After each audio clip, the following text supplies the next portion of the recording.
Camera shy. I know.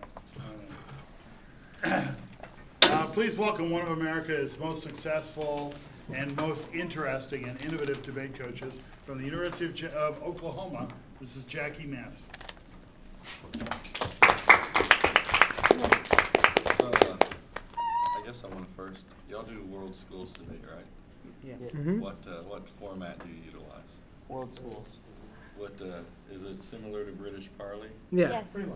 Yeah. Pretty Except similar. there's only 2 teams and 3 speakers on a team. 3 speakers on a team, and 2 teams. All right, that's definitely different. So I guess I was given the topic of debating about Indigenous peoples. I think, does that sound right? Yeah. And so I guess whenever you engage in your debate activities, you'll probably get numerous various topics throughout the year that might include a discussion of Indigenous peoples. So, you know, the thing that I wanted to talk about is just some of the issues relating to, I guess, globally and then in the U.S. So that way, if you get more of a global Indigenous peoples topic, you'll have a good idea. To start out with, there was a story about there's these two guys out on the prairie standing by a tree, and one of the guys came along and he said, "Hey," he said, "I own this land. What are you doing on this land?" And the 2 Indians were standing there, and one of the Indian guys looked at the guy and he says, "You own this land, huh?" And he says, "Yes." And he goes, "All right, well, if you own this land, tell me some stories you have about this land." And the guy just stopped and really didn't have any stories because he just bought it. Kind of the first time he saw it. And that is kind of a one way of seeing the difference that many Indigenous people's perspectives have with more of the perspective that other people have about life and culture. This is kind of the idea of do we value oral cultures like storytelling, poetry, things like that, or do we really like, written culture? And mostly like the European culture is definitely a written culture, based upon, a lot of it is the English language and how we have law and legal contracts. And for Indigenous peoples, they kind of have a different perspective that, stories is what we can do to actually enhance our culture. We don't need to write books for people to remember, about our ancestors. We can tell the stories about our ancestors. And so kind of this idea of valuing oral versus written is one way in which there was a big difference between, when you're dealing with legal issues or when you deal with topics in debate, you deal with how do the states address issues relating to Indigenous peoples mostly. And sometimes it's hard to, it's hard to put a value, a value number, estimator, a way in which you can say this is what its value is. When you're talking about things like culture, now money is another thing because you can add it up and you can say $5 billion. And so there's kind of different ways of looking at culture, and what's important to people plays a role in the way in which some of these topics will be discussing issues. Another thing is, which I think is important because if you talk about like arts and crafts or things like that, is the idea of the collective versus the individual. How more of a European culture has this notion of, what's good for the collective, what are the collective rights, or no, it is more about the individual, like owning property. How individuals can own property, but Indigenous peoples didn't have this idea of individuals owning property. It was more of a collective thing of people living together and kind of sharing a land. And maybe you had boundaries, but it wasn't a demarcated way of having boundaries. And I'll talk about the idea of nation states and borders, and really kind of who owns the land. Have you heard of people call Indigenous people Indians? Native American people Indians. Now, have you heard of across the globe they call Indigenous people tribes? You hear that word pretty in a common way. Well, that term tribe really has in law, it has a very substantial meaning because it means that you're not a nation. You know, if you're a tribe, that means that you don't have all of the necessary ingredients to become a nation.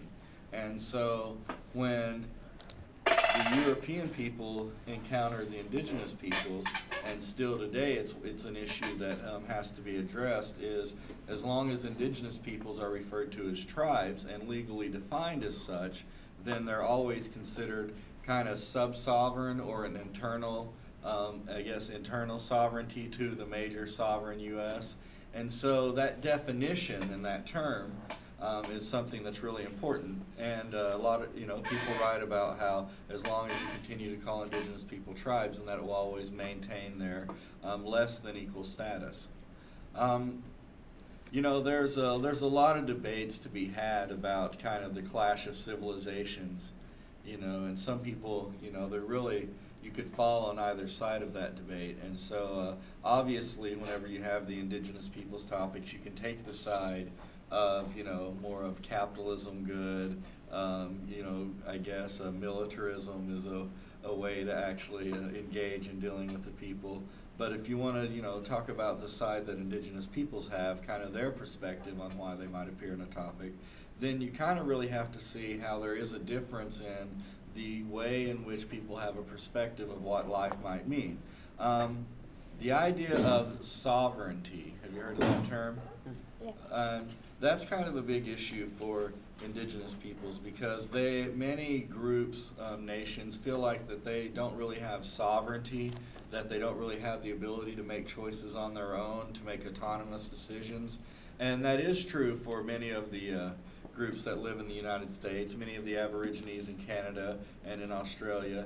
And so sovereignty is kind of an issue that many indigenous peoples attempt to try to gain so they can have more control of their future.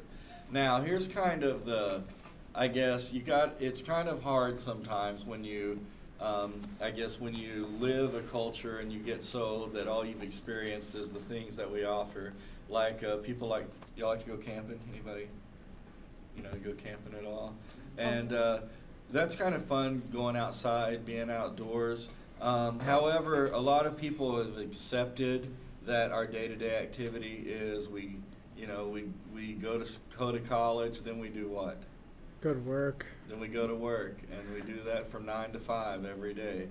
And we've kind of accepted that. All of y'all going to college? Yeah.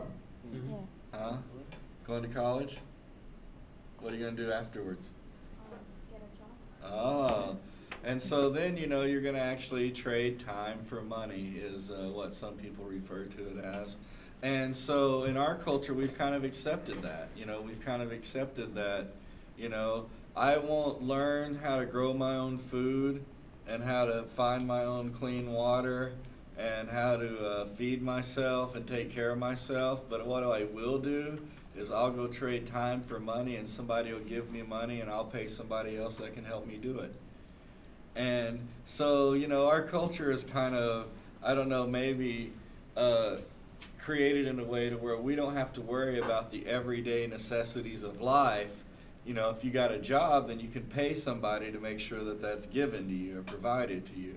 And, for the indigenous peoples, that was their way of life.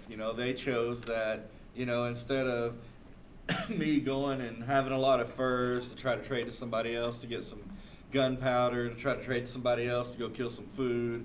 How about, I learned how to, feed myself, and I learned where the clean water's at, and that's what my day-to-day life exists of. I know it sounds rough, but today, we have what? PlayStation? Do you love PlayStation? Anybody? Xbox, computers? Mm-hmm. Y'all don't see? And can we, would you trade those in for, a life of where that whenever you get old enough, you don't have to, or whenever you graduate college, you don't have to work 9 to 5, And that's kind of a different way of living, a different culture. You heard people say genocide? Have you heard people say genocide before? Yes. And you got to wonder, what does that really mean? There's different ways that people have debates about genocide. One is I guess, the Holocaust deniers. Do you know who that is? Mm-hmm. Yeah. Who's that? Iran. Okay, well, not specifically Iran, but what kind of ideology? Muslim. Holocaust never happened. It was the people that were killed. They died of wartime diseases. Okay, and so Holocaust deniers are people that try to say that the Holocaust of what happened to the Jewish people didn't happen, and they attempt to ignore it. And maybe there are other Holocausts too, like the Armenians in Turkey is one in which some people talk about. That some people say that that's a genocide. Some people, debate about is it a genocide or not. Where are you from? Me? Yeah. I'm from, my parents are from Bolivia. Okay. And so there's, whenever you debate genocide, can you trivialize it? You ever heard people call things genocide that wasn't genocide? Sometimes maybe. Like what's happening in Darfur. That's very, some people say that that's debatable about is that a genocide or not. Some people say, no, it's not debatable at all. I know that it's a genocide. Whenever there was I guess y'all were still young then, the kind of Bosnian Serbian war, there was accusations of genocide happening in that, in some of those fights. So some people argue that you trivialize genocide whenever you try to say that's genocide or that's genocide, and maybe it wasn't, yes? Oh, something's in my eye. Yeah, you better take care of that. And so, and sometimes in debating genocide, people will trivialize the idea of genocide. But what is it? What does it involve? I think more of an official definition would be a systematic destruction of a certain people. Okay, and would that be physically? Mm-hmm.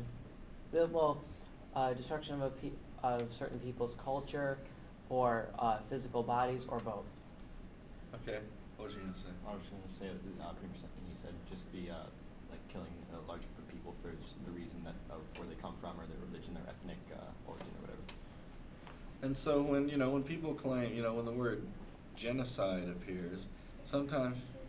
I was worried because the doors didn't let me out. Actually, allowed me to open the doors for me. So I'm very much understanding. I'll excuse you. Huh? I'll excuse you. No problem. Oh, yeah, thank you very much. But he, on the other hand, he already has some penalties lined up. I have to deal with it. So some people, you might have different debates about genocide. Getting an understanding of it, kind of here's the idea, is, let's see, we'll do, I guess, Indian people from the United States. Can they still live the culture in which they live? Mm-hmm. It's difficult to count. Not really, right? No. Ish.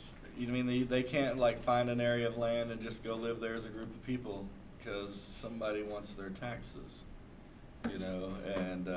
and so when you think about what's genocide, like that seems to me like a pretty simple way to understand it is whenever one culture creates a world or an environment to where another culture can't really exist, where it has to redefine itself to actually prevent, from becoming extinct.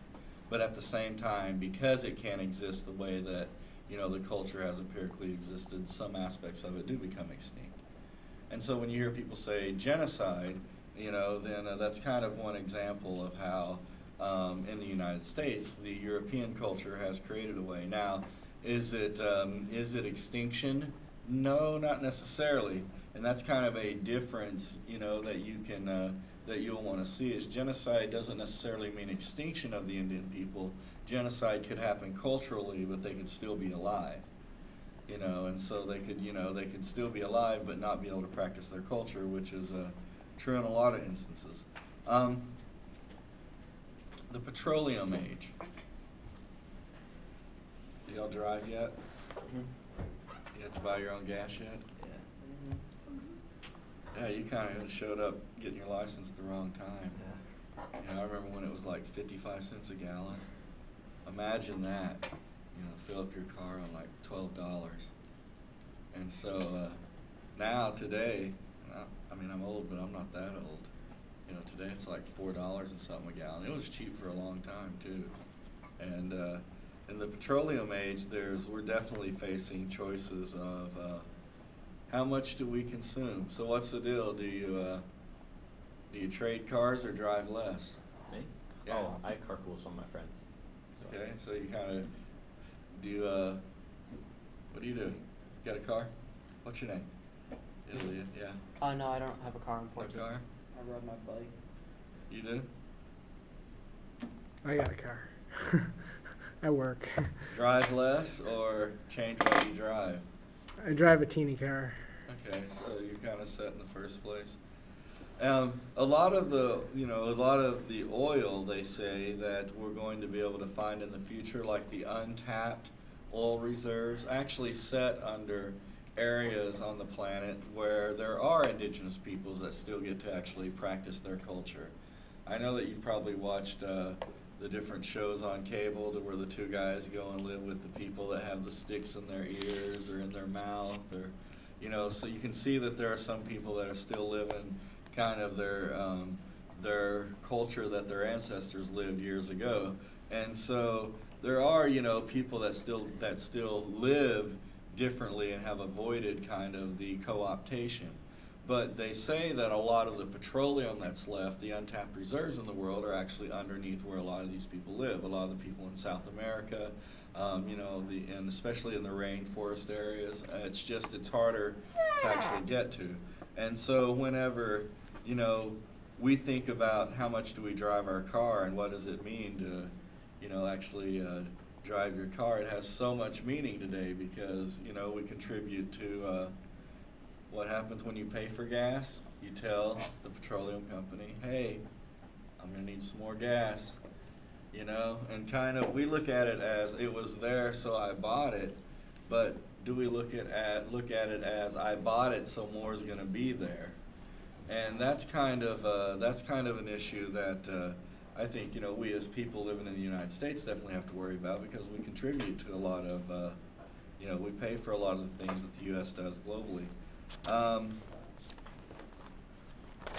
Cultural diversity. You've heard of that term? Term diversity gets thrown around a lot.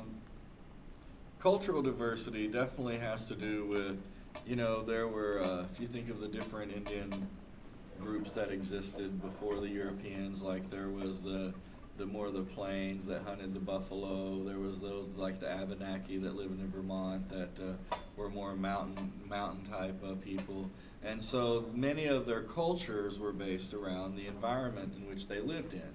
And so they kind of adjusted to what was around them in order to kind of figure out what was it that that our people worshiped, that we valued so much. And so when you think of cultural diversity, you definitely think of many people having many different ways of having a culture. Now another topic that comes into play whenever you might be debating indigenous people is intellectual property rights. Have you heard of such a thing? I think I've heard that used on the issue of like videos on the internet and digital rights management with games and music and TV shows and stuff. Okay. Well, earlier I said that there's definitely an issue between individual and collective rights, and that's one of the issues that Indian people deal with when they deal with, for example, can you go buy, anybody heard of a Kachina doll? My sister has one of those. And so, whenever you say I want to buy a Kachina doll, the question is it a real Kachina doll, or did somebody that wasn't Indian make them and then sell them without actually being Indian? Well, then it becomes a question of who's Indian. And the idea of collective versus individual rights definitely plays a role in how do you create these laws. There's a conflict because you can't really, can one individual sell the culture of a whole nation? Do they have that right? But most of the ways in which laws are created, yes, they do. And so that's kind of intellectual property rights has to do with, if you want to get even more specific, you've heard of I guess you've heard of soybeans, right? Everybody aware of the soybean? Okay, well, there used to be, thousands, maybe millions, thousands of different types of soybeans. Okay, thousands. And I think in some places now, the number of different types is diminishing. It's reducing. And it's probably the same thing for rice too, I think. Is like the diversity of the different types that we have is slowly diminishing. There's this company called Monsanto that what they like to do is they like to find a grain of rice or soybean, and they like to go and see get the genetic code for it and then patent it. Okay, and so then what that means is if, you know, you and your family have been farming in India for thousands of years and you've kind of got these generations of soybeans that you've been producing, you've never patented them because that's just not something that, you know, what's a patent, you know, for all you know. Then all of a sudden somebody from Monsanto shows up and says, you can't use those soybeans anymore because we patented them, but you can pay us to use them.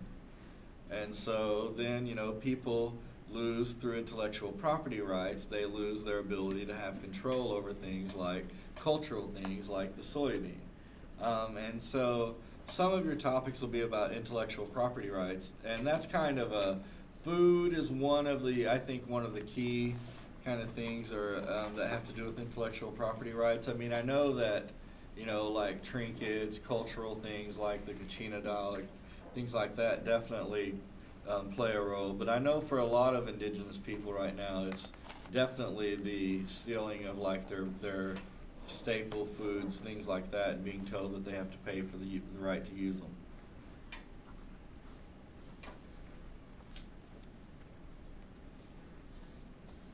Y'all look so excited. Yeah. Would you give an estimation how big of an issue genetically modified foods is in or genetically modified crops is in the indigenous community? Or For indigenous peoples?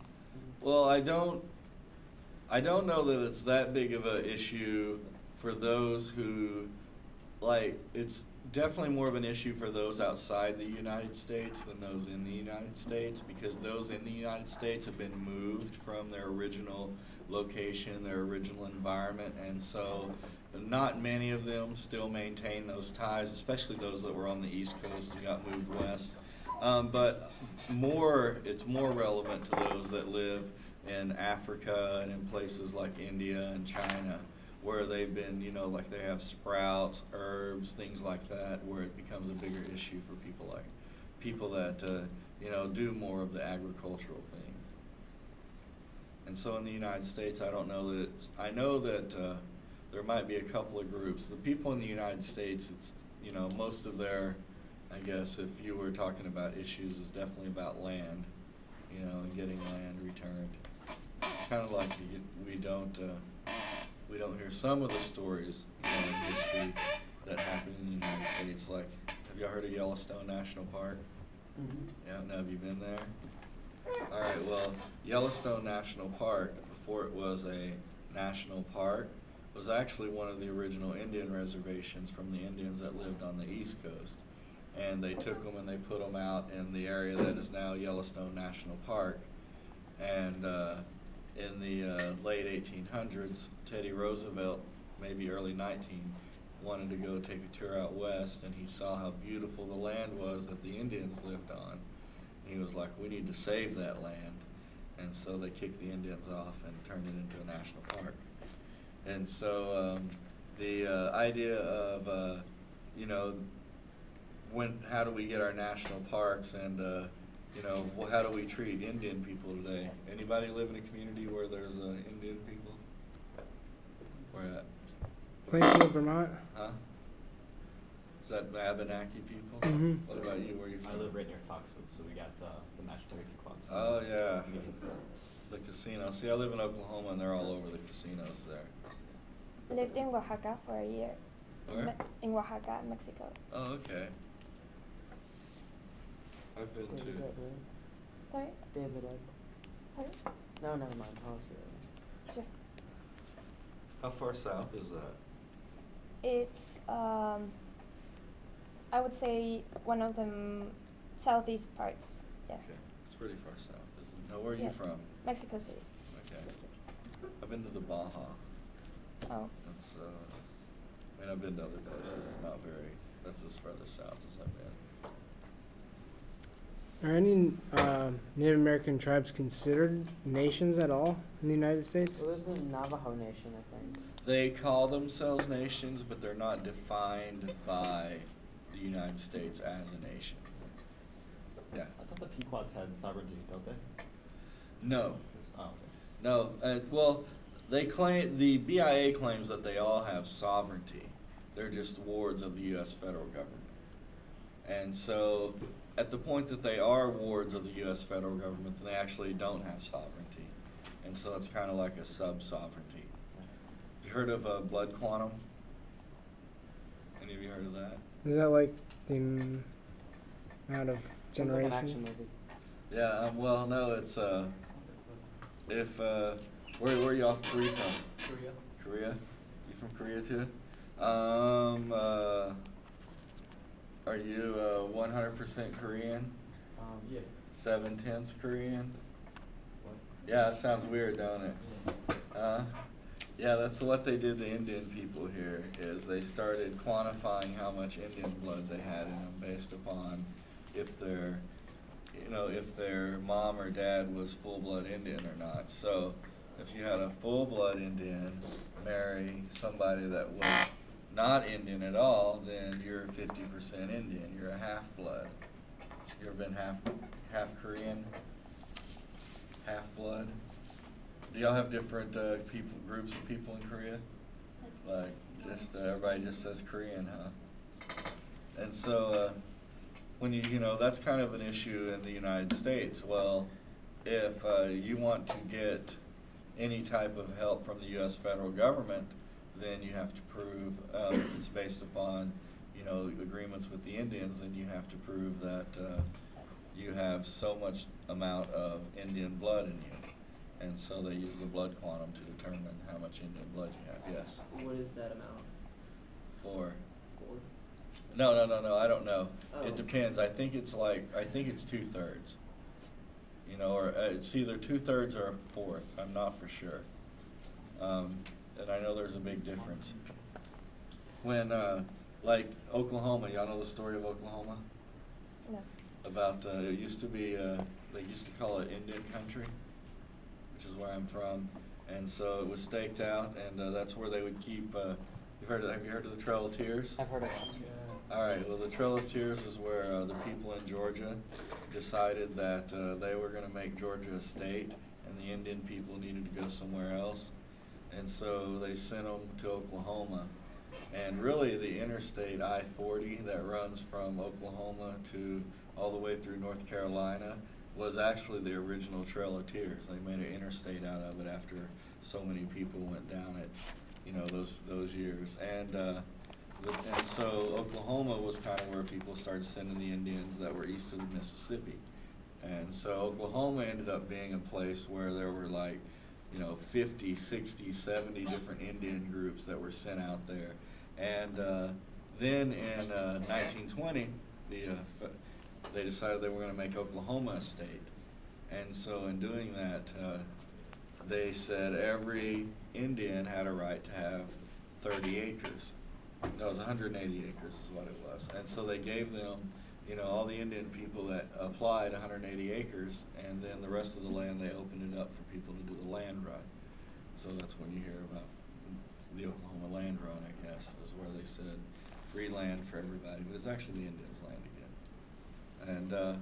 And one of the things that you might debate is treaties. Oh, you got any questions? Anyone? Was in Oklahoma, was that the Dawes Act, or was that? Yeah, that was the Dawes Act. And so it was it was the Allotment Act that Dawes was responsible for that broke Oklahoma down, and then they opened it up so people could come settle it. And there were people that had instant cities. They showed up, they had wagons where they already had the walls built to places where they would pull up and they would unfold all the walls and set up their city. And yeah. Oh, which highway was it that was the trail? Like I-40.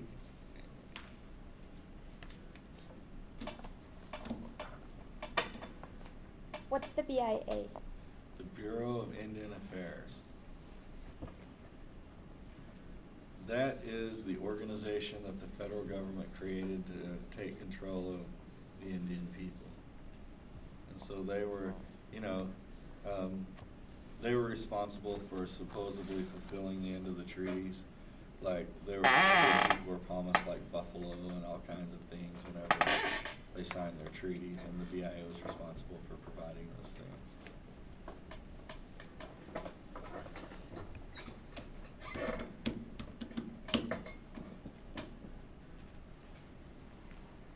Nuclear weapons. I think that has anything to do with indigenous peoples. We used to like test it. Uranium. Uranium. Oh no, they dig it there too? Yeah. And they dump it there? They just get the bad end of all of it, don't they? You know, that's kind of the issue with, you know, with military buildup right now, and even you know, they say we don't do more military testing, but that's kind of, even with the military affairs, indigenous peoples are very involved. You heard of, well, we can start at the front end of the cycle, where Indian people have lived, where it's kind of, you know, I told you that they went and they said, hey, we want to kick you off Yellowstone because Teddy Roosevelt, President Roosevelt here, wants to make this a park so people can come visit it. So we're going to move you over here in the Four Corners area and down here in Nevada, okay? Well, after they did that, that's where all the uranium was. And so kind of the Indian people got moved around and moved on top of a lot of the major minerals and resources that are used to actually not just build nuclear weapons, but a lot of the weapons that we build. And so it was, I guess, very coincidental, you might say. So whenever they do the digging and they dig up the uranium, the Indian people that live on the reservations near where the uranium's built are definitely victims of the radiation poisoning that happens. They, you know, you can, obviously there are people that will disagree with, I guess, different stories. Like there are claimed to be stories, which are the ones I would agree with probably, about how the Indian people that live near the uranium where they dug the mines have big like gourds on the side of their head and big tumors on their body. And so, you know, we don't really know what I don't know what radiation poisoning might be like, but, you know, to be able to live somewhere where it's dumped, where it's just open in the air, it definitely might have an effect on you. And so they're at the front end of the process. Then when we build the weapons, we got to test them. And this isn't just true for the United States, but in Puerto Rico, right outside of Puerto Rico, there's wish I knew the name of the island, but there's an island there where we do a lot of testing and indigenous peoples live, and they are always trying to get people to stop the testing. In China and the Soviet Union, a lot of the nuclear testing that those countries have done in the past apparently have been done on indigenous people's land. We tested ours in New Mexico, and that's definitely around where a lot of the Indian reservations are. Matsuda Kato is an interesting person's name. He talks about nuclear war, and you know how, and this happens in more of the debate that we do, policy debate, where you know, you try to figure out what's the worst thing that could ever happen and then race to see who can get there first. And in policy debate, a lot of people say, oh, that could risk a nuclear war, or that increases, you know, that increases the risk of a nuclear war. That could cause World War III. And this person, Matsuda Kato, writes about how that type of rhetoric and that type of positing nuclear war as something that's in the future mask the ongoing nuclear wars that we're committing against indigenous peoples around the globe constantly as we test our weapons, build our weapons. And then we have Yucca Mountain. I've heard of that. You heard of Yucca Mountain?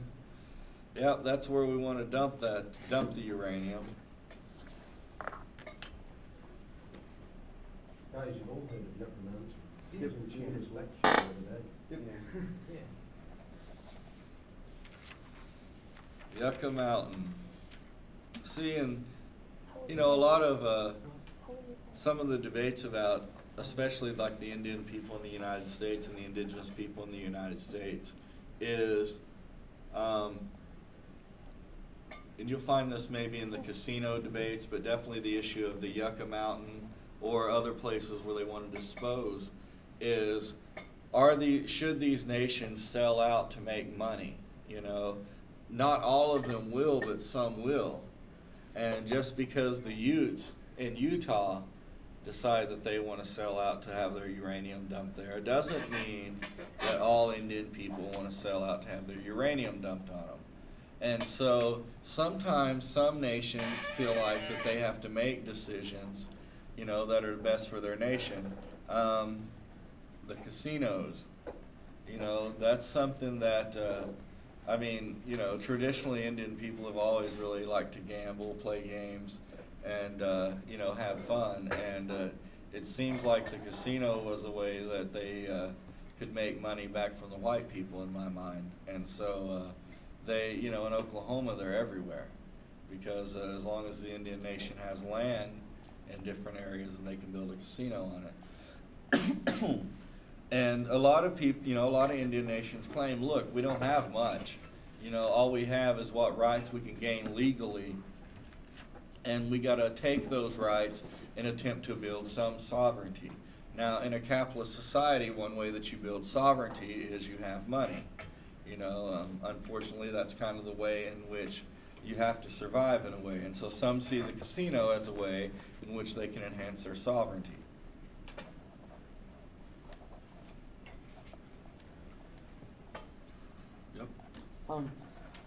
My stepdad worked with a lot of Native Americans in the Navajo Nation out west, and he said that there's a huge drinking problem, a huge alcohol problem in the Native American community. Do you know anything about that? Can you Yes. describe that? No, you know, I mean, there's a historical story and there's kind of today's reality. The historical story is that Indian people didn't have like whiskey, grain alcohol, the way in which that the Europeans had it, because they've been making beer in Germany forever, and you know, and European countries, and so a lot of the treaties, they say, that were signed where Indians gave their land away, they claim that alcohol was involved in a lot of the different treaties to get Indian people to actually sign their names and or sign for the whole nation when you didn't really represent the nation. Today, it's kind of an issue of yes, if you go to a reservation, especially in like the four corners of Colorado, Utah, New Mexico, you'll see that it's hot there. You know, and I'm not saying this is the reason they drink, but I'm saying it's hot there and it's desolate there. And there's really no way in which a people could actually create a way of life or have a cultural way of life. And so for some of the Indian people, you know, they don't have a job, they don't have any responsibilities because there is nothing to do where the reservation is at. And as they feel like they're watching their culture disappear, you know, a lot of them drink. I have a lot of uncles in Oklahoma that are Indian, and that's the problem that they have, is they drink a lot. I'm not going to say it's genetic, I guess, but I think it goes along with the experience of seeing your dying culture. Has a lot to do with it in a way. And then I think that sometimes it is passed down, you know, it is socialized to drink. And so, you know, but I'm never one that's really going to say that, you know, Indian people are genetically disposed to be alcoholics. I don't think that's true. I think there's a lot of, you know, I think that's an easy write-off of understanding what it's like to be Indian, living in this society, knowing that your culture could never exist at the same time that the white European culture in America exists. It's interesting, the number of parallels between the Indian culture and the Aboriginal culture in Australia. There's no similarity genetically. Yeah. But in terms of levels of alcoholism, because they're shunted into the centre where there is nothing else to do, they suffer a lot of the same problems. So it's probably better to characterise those issues as socialised rather than genetic ones.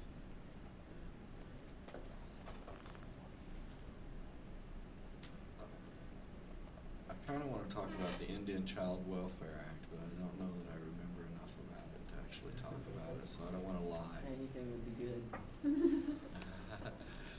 Want you to debate the Indian Child Welfare Act?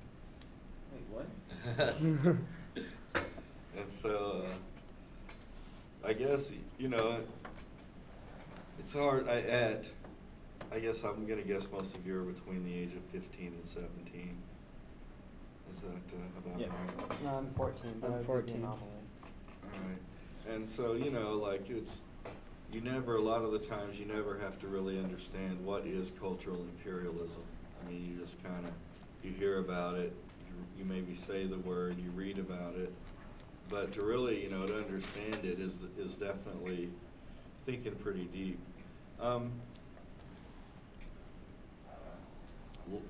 Any of you heard of Ward Churchill? Like the feminist. Like Winston Churchill? No, Ward Churchill, the Indian guy that from the University of Colorado that they wanted to oust for claiming that the people in the World Trade Center were little Eichmanns. Wait, what? He claimed that the people in the World Trade Center were little Eichmanns. Oh. And What's an I don't know. well, I'll even tell you better. I'll even give you a more informative story here. And so what happened is at the University of Colorado, they fired him because after he made that statement, they went back and tried to go through his writings, because he's produced a few books, to decide if he's actually had good integrity as a professor and academically. And so they went back and they decided that some of the stuff that he published was actually not legitimate in a way, and so they fired him at the University of Colorado. Now, what is an Eichmann? That's kind of has become a metaphor in the Holocaust of what happened in Germany. There were many different people named Eichmann that were from that were German, and so not all of them actually had guns or pushed people into the incinerators. Some of them did simple tasks like made sure the trains run on time, and Churchill's argument was that the people in the World Trade Center were like little Eichmanns in Germany because the people in the World Trade Center make sure that the trains run on time. And if you want to think of that in a more metaphorical sense, he's talking about how the people in the World Trade Center make sure the U.S. capitalism, market economy, global domination continues to maintain its course. And so he called them little Eichmanns in reference to the Eichmanns that do things like do the train logs. And so people were pretty offended by that. And you can understand why.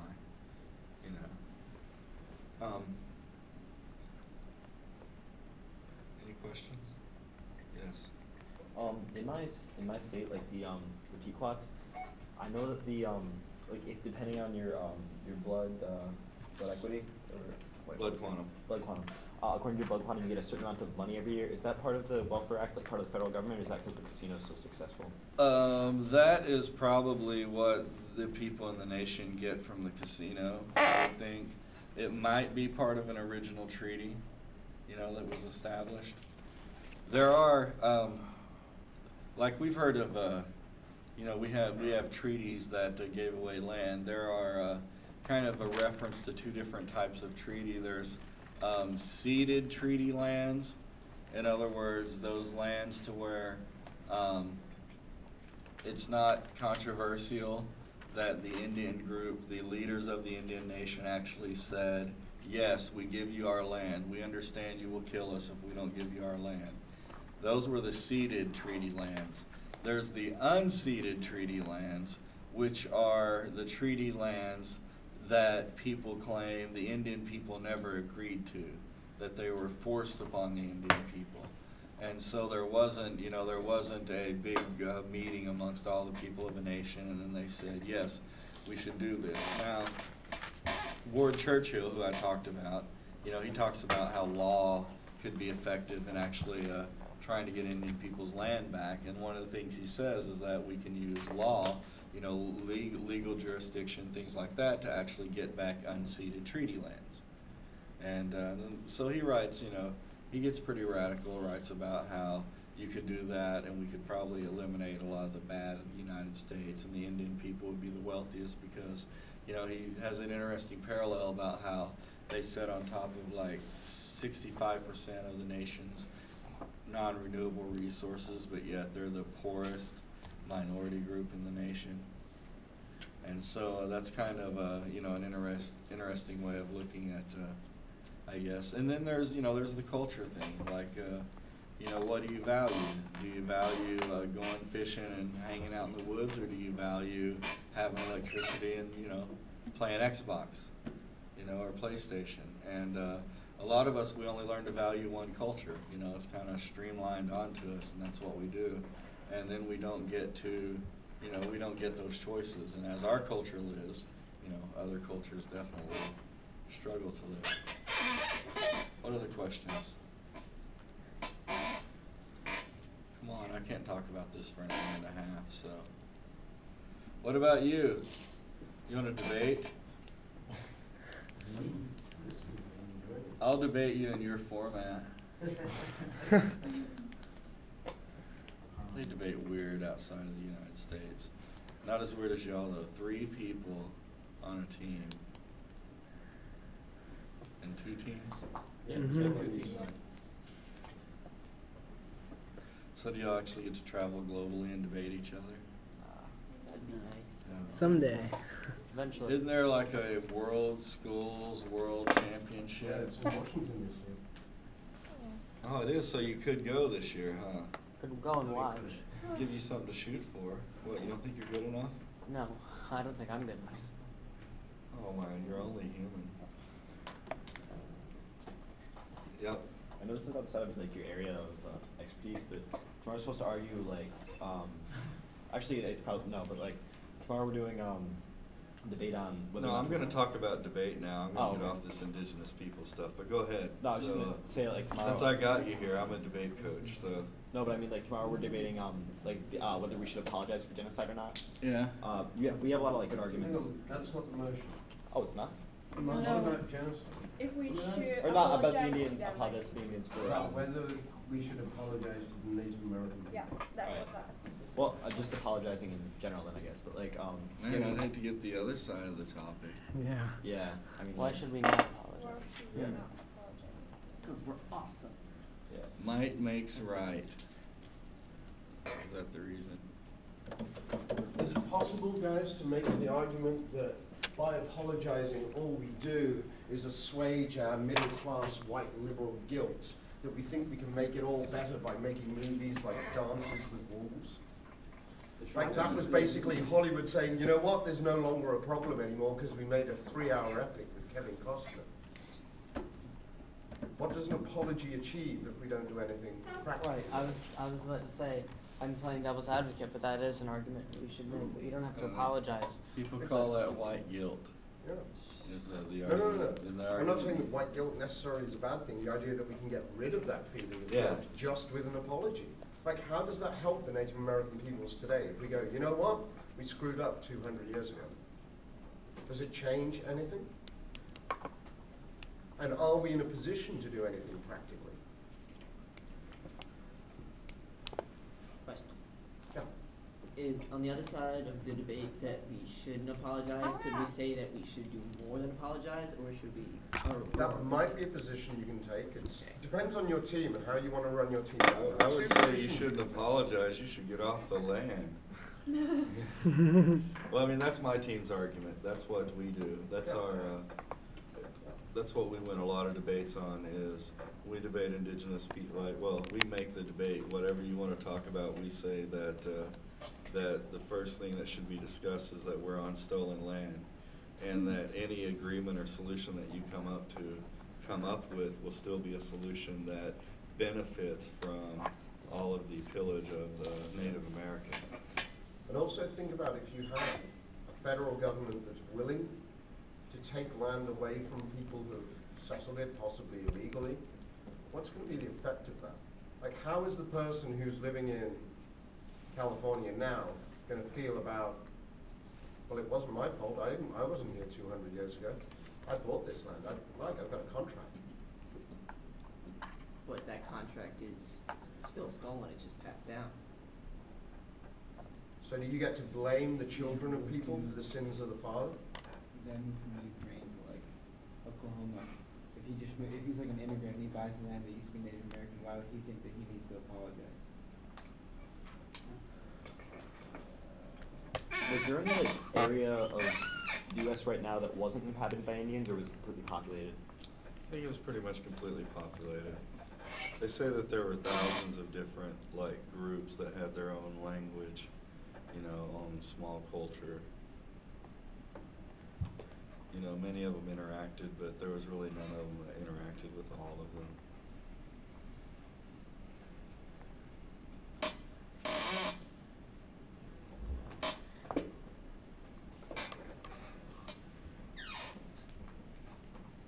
The thing you might want to do when you can spend the rest of the time doing research, you have library access and things like that. So try and search for some of the rhetoric on both sides, like why people say we should, why people say we shouldn't. What are the arguments? We're not going to find out which side we're on before tomorrow. You're not going to find out which side you're on before tomorrow, so you're going to have to look at both. We did it like before the press conference, so like an hour before that. You're still going to have the hour before the actual debate tomorrow. Yeah, you're still going to have that 2:30 till 3:30. No, but I mean before that prep time, we're in front of. Oh, you'll know. Yeah, you'll know before that last hour whether you're pro or anti the motion.